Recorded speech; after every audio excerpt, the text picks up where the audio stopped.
पति पत्नी का सच्चा प्रेम, एक दिल को छू देने वाली कहानी।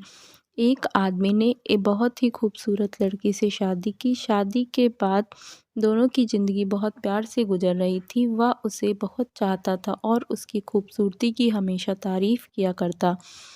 लेकिन कुछ महीने के बाद लड़की चर्म रोग से ग्रसित हो गई और धीरे धीरे उसकी खूबसूरती जाने लगी। खुद को इस तरह देख उसके मन में डर समाने लगा कि यदि वह बदसूरत हो गई तो उसका पति उससे नफरत करने लगेगा और उसकी नफरत बर्दाश्त नहीं कर पाएगी। इस बीच एक दिन पति को किसी काम से शहर में बाहर जाना पड़ा। काम खत्म कर जब वह वापस लौट रहा था तो उसका एक्सीडेंट हो गया।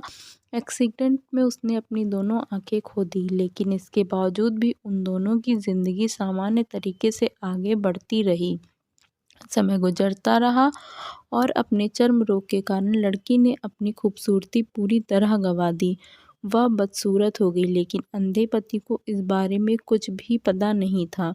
इसलिए इनका उनके खुशहाल विवाहित जीवन पर कोई प्रभाव नहीं पड़ा। वह उसे उसी तरह प्यार करता रहा।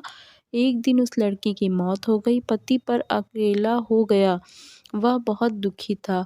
वह उस शहर को छोड़कर जाना चाहता था। उसने अंतिम संस्कार की सारी विधियां पूर्ण की और शहर छोड़कर जाने लगा। तभी एक आदमी ने पीछे से उसे पुकारा और पास आकर कहा, अब तुम बिना सहारे के अकेले कैसे चल पाओगे? इतने साल तो तुम्हारी पत्नी तुम्हारी मदद किया करती थी। पति ने जवाब दिया, दोस्त, मैं अंधा नहीं हूँ, मैं बस अंधा होने का नाटक कर रहा था।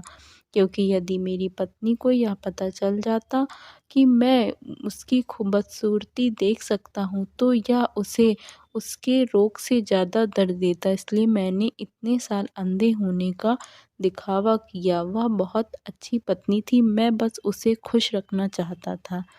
इस कहानी से हमें यह सीख मिलती है, खुश रहने के लिए हमें भी एक दूसरे की कमियों के प्रति आंखें बंद कर लेना चाहिए और उन कमियों को नज़रअंदाज कर देना चाहिए। कहानी अच्छी लगी हो तो चैनल को सब्सक्राइब करें और वीडियो को ज़्यादा से ज़्यादा शेयर करें।